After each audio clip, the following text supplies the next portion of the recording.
Doggy says that lady is trying to get rid of grandma.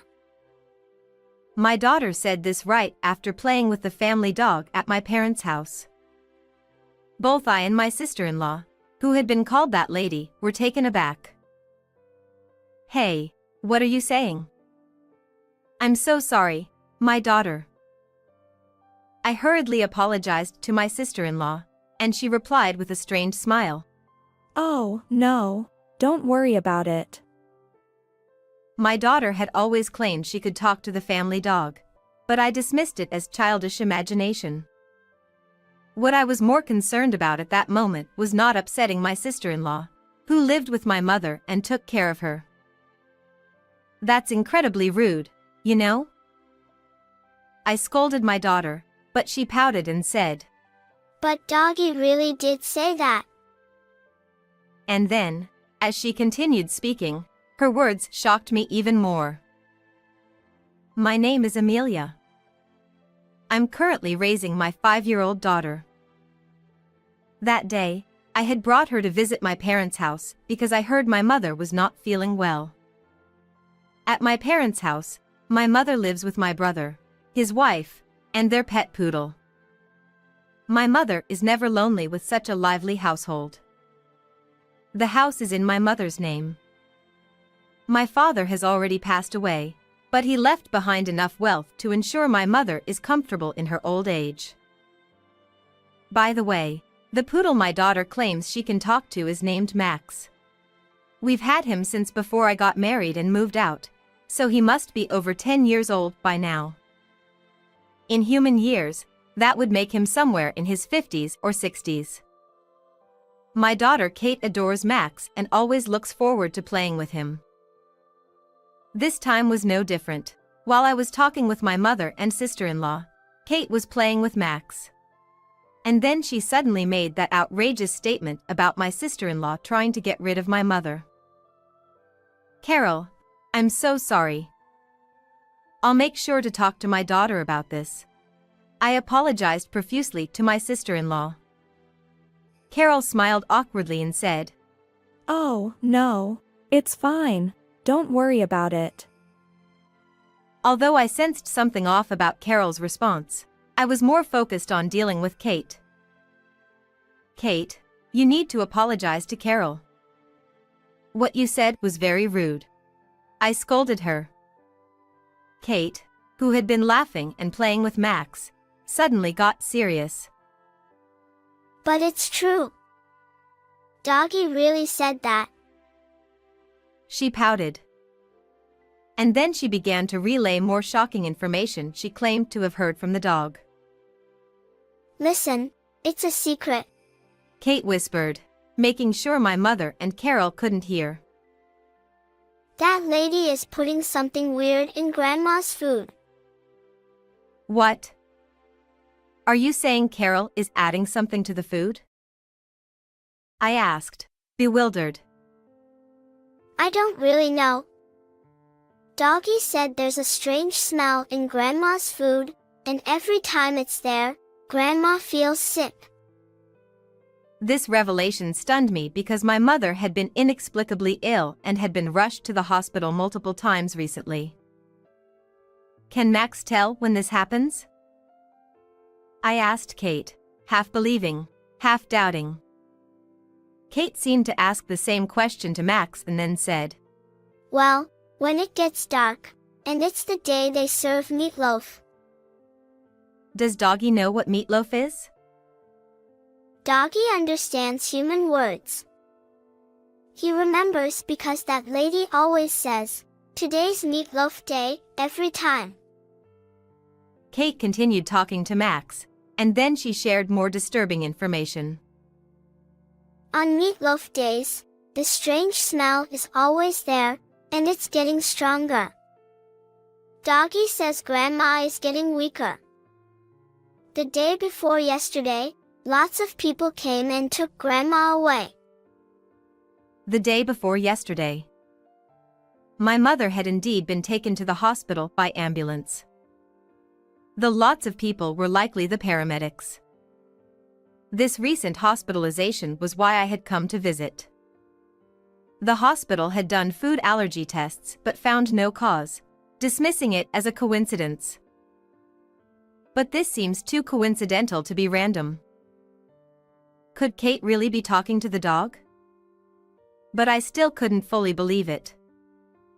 Then Kate continued. Doggy has something to say. Doggy heard Uncle and Aunt talking. They don't think a dog can understand human words, so they talk about everything in front of Doggy. And what did they talk about? I asked, growing more alarmed. Kate relayed that she had overheard them plotting something. They want Grandma's inheritance. What's inheritance? You mean inheritance? I gasped. A 5-year-old wouldn't know about inheritance. Could this strange story be true?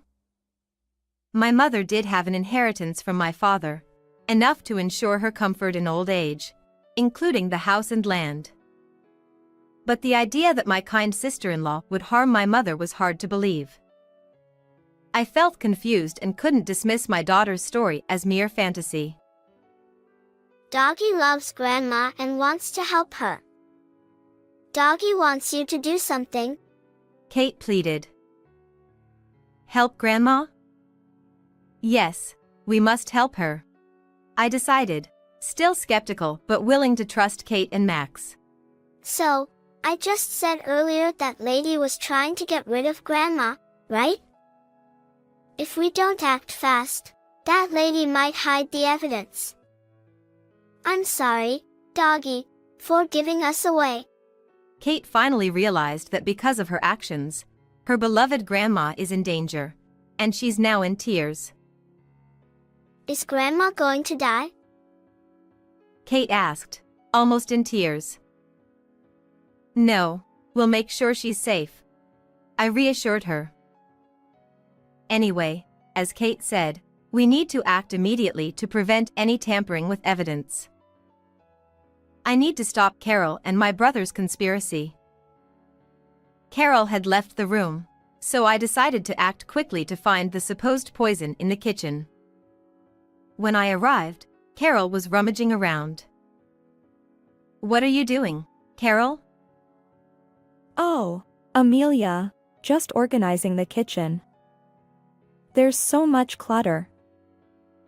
She looked uneasy, like she had been caught doing something she shouldn't. Let me help. It must be hard to do it alone. No, you're a guest. We're family, not guests. We should help each other. I insisted, starting to help despite her protests. If Carol is poisoning my mother, the poison must be here in the kitchen. I began to chat with Carol to gather information. I'm sorry for the trouble my mother is causing. She was hospitalized the other day. Yes, the day before yesterday. We're worried about her health.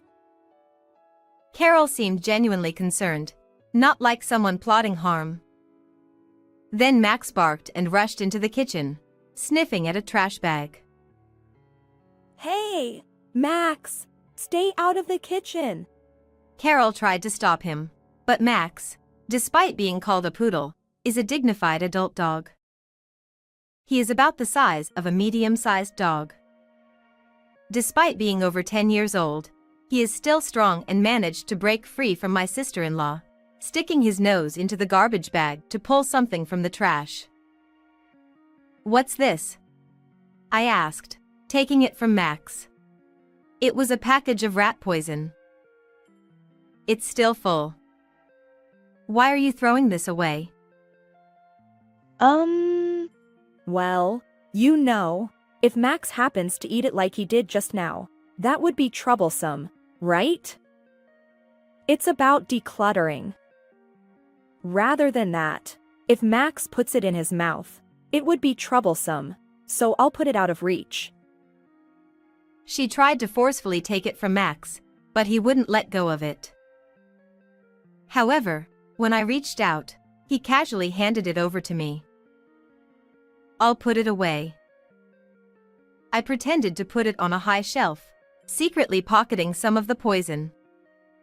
Then I continued helping Carol, determined to find evidence of her wrongdoing.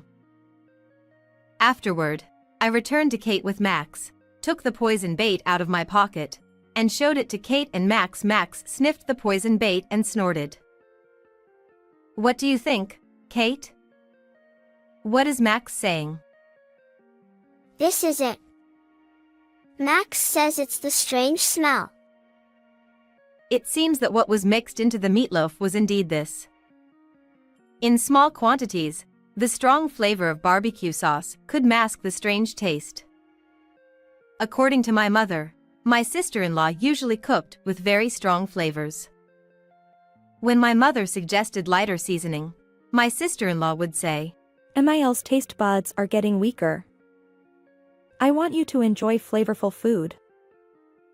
This makes sense if the goal was to disguise the taste of the poison bait in the meatloaf with the strong seasoning. I noticed a smell of barbecue sauce coming from the kitchen. Could it be? My sister-in-law was planning to finish my mother off today. I exchanged glances with my daughter.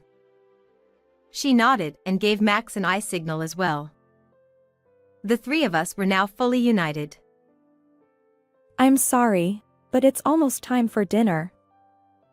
Could you please leave? My sister-in-law gently spoke to me with a smile. It didn't look like the face of someone about to take a life. My daughter then came up with a clever idea. Hey, that smell is meatloaf, right? I want to eat it too. That's right.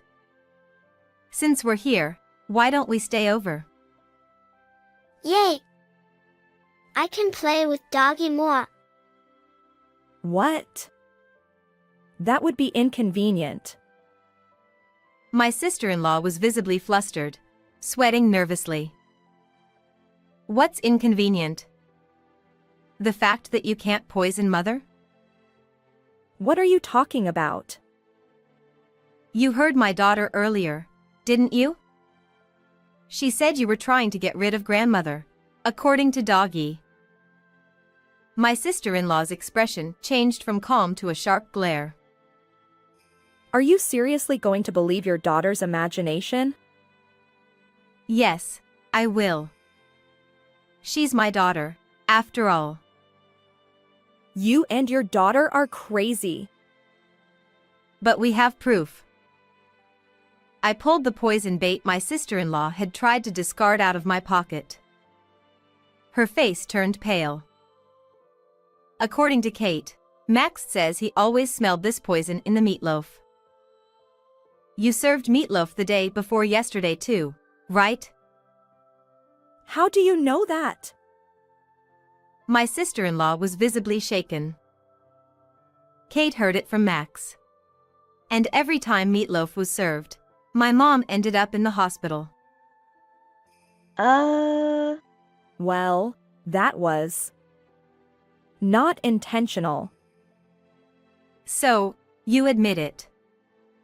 You mixed something in on purpose.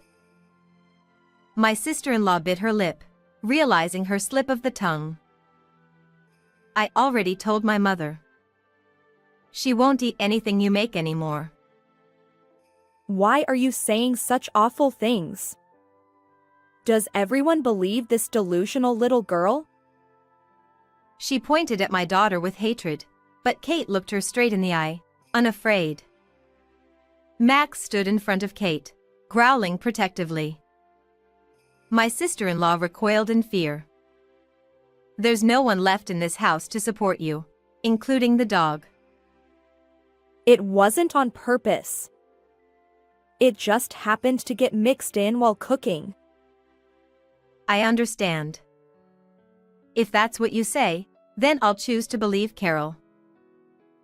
Thank goodness.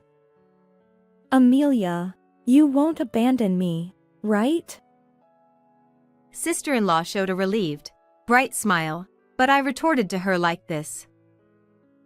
If that's the case, please let me eat the meatloaf you prepared for Mother. What? No, you can't do that. Why not? If it wasn't intentional, then there shouldn't be a problem today, right? I pressed her, and she lowered her head, unable to say anything. Max said my brother was part of the plan. Is that true? She reluctantly nodded. You might as well give up. I'll call the police once my brother returns. My sister-in-law whimpered and collapsed in tears. But why serve meatloaf today? You just served it the day before yesterday. It had to be today. I needed MIL gone quickly because debt collectors are coming. I promised to pay off the debt with the inheritance. That's why. She wailed, sobbing for her selfish reasons. I looked down at her in disbelief. She tried to kill my mother for something like that. Unforgivable. I've recorded our conversation. There's no escaping now. My sister-in-law repeatedly apologized, bowing her head. Kate looked puzzled. Is it over? Is Grandma safe now? Max licked her cheek reassuringly. Later, my brother was arrested by the police who had arrived earlier. He tried to deny everything. I didn't do anything. I didn't know. But my sister-in-law, furious at being betrayed, confessed their conspiracy, and they both ended up behind bars. My mother was incredibly grateful. She said, If anything happens to me, all the inheritance goes to Amelia and Kate. Kate cheered as if she had just received candy. Thank you, Mom. But you have to live a long time. Yeah, Doggy would be sad if you left. Max barked in agreement. Our laughter echoed in the now peaceful house. How did you like this story? Don't forget to subscribe to our channel. See you in the next video.